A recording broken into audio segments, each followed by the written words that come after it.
नमस्कार दोस्तों, राधे राधे। स्वागत है आपका मेरे इस चैनल माँ धर्म गंगा में। आज हम श्री सत्यनारायण कथा प्रथम अध्याय की कथा सुनेंगे।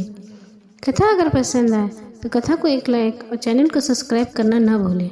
एक समय की बात है, नैसी नारायण तीर्थ में सोनकादि 88,000 ऋषियों ने श्री सूत जी से पूछा, हे प्रभु, इस कलयुग में वेद विद्या रहित मनुष्य को प्रभु भक्ति किस प्रकार मिल सकती है तथा उनका उद्धार कैसे होगा। हे मुनि श्रेष्ठ, कोई ऐसा तप बताइए जिससे थोड़े समय में ही पुण्य मिले और मनवांछित फल मिल जाए। इस प्रकार की कथा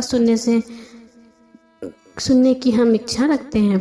सर्वशास्त्रों के ज्ञाता सूत जी बोले, है वैष्णव, मैं पूज्य आप सभी प्राणियों के हित में एक बहुत अच्छी बात पूछी, इसलिए मैं एक श्रेष्ठ उपाय बताता हूँ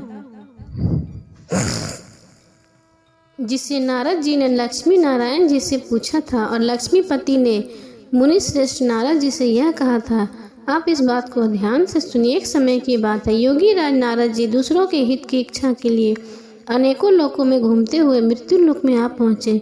यहाँ उन्होंने अनेक योनियों में जन्मे प्राय सभी मनुष्यों को अपने कर्मों द्वारा अनेकों दुखों से पीड़ित देखा। उनका दुख देख नारद जी सोचने लगे कि कैसा यत्न किया जाए जिससे करने से निश्चित रूप से मानव के दुखों का अंत हो जाए। इस विचार पर मनन करते हुए विष्णु लोक में गए। वहाँ वह देवों के ईश भगवान नारायण की स्तुति करने लगे, जिनके हाथ में शंख चक्र गदा और पद्म थे, गले में वरमाला पहने हुए थे।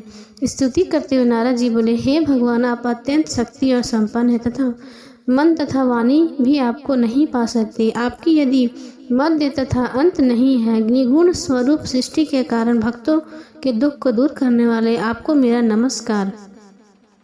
नारद जी की स्तुति सुन विष्णु भगवान बोले, हे मुनि श्रेष्ठ, आपका के मन में क्या बात है? आप किस काम के लिए पधारे हैं, उसे निसंकोच कहें। इस पर नारद जी मुनि से बोले, मृत्यु लोक में अनेक योनियों में जन्म मनुष्य अपने कर्मों द्वारा अनेकों दुख से दुखी हो रहे हैं।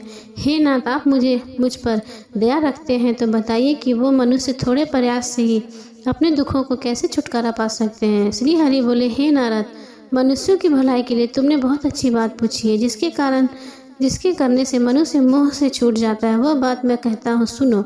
स्वर्ग लोक व मृत्यु लोक दोनों एक दुर्लभ उत्तम व्रत है जो पुण्य देने वाला है। आज प्रेम बस होकर मैं उसे तुम्हें कहता हूँ। श्री सत्यनारायण भगवान का यह व्रत अच्छी तरह विधान पूर्वक करने से मनुष्य तुरंत ही यहाँ सुख भोग कर मरने पर मोक्ष पाता है। श्री हरि के वचन सुन नारद जी बोले, उस व्रत का फल क्या है और उसका विधान क्या है? यह व्रत किसने किया था? इस व्रत को किस दिन करना चाहिए और सभी कुछ विस्तार में बताएं। नारद जी की बात सुनकर दुख व शोक को दूर करने वाला यह व्रत सभी स्थानों पर विजय दिलाने वाला है। मानव को भक्ति व श्रद्धा के साथ शाम को श्री सत्यनारायण भगवान की पूजा धर्म परायण होकर ब्राह्मणों व बंधुओं के साथ करनी चाहिए। भक्ति भाव से निषेध केले का फल, घी, दूध और गेहूं का आटा सवाई ले। गेहूं के स्थान पर साठी का आटा, शक्कर तथा गुड़ लेकर सभी भक्षण योग पदार्थों को मिलाकर भगवान को भोग लगाएं। ब्राह्मणों सहित बधू बंधुओं को भी भोजन कराएं। उसके बाद स्वयं भोजन करें। भजन कीर्तन के साथ भगवान की भक्ति में लीन हो जाए। इस तरह से सत्यनारायण भगवान का यह व्रत करने पर मनुष्य की सारी इच्छाएं निश्चित रूप से पूरी होती है। इस कली काल अर्थात कलयुग में मृत्यु लोक में मोक्ष का यही एक सरल उपाय बताया गया है।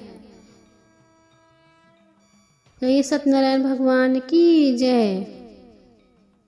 इति श्री सत्यनारायण व्रत कथा का प्रथम अध्याय संपूर्ण। श्रीमन्नारायण नारायण हरि हरि, भजमन नारायण नारायण हरि हरि, प्रभु की लीला न्यारी न्यारी हरि हरि। श्री सत्यनारायण भगवान की जय।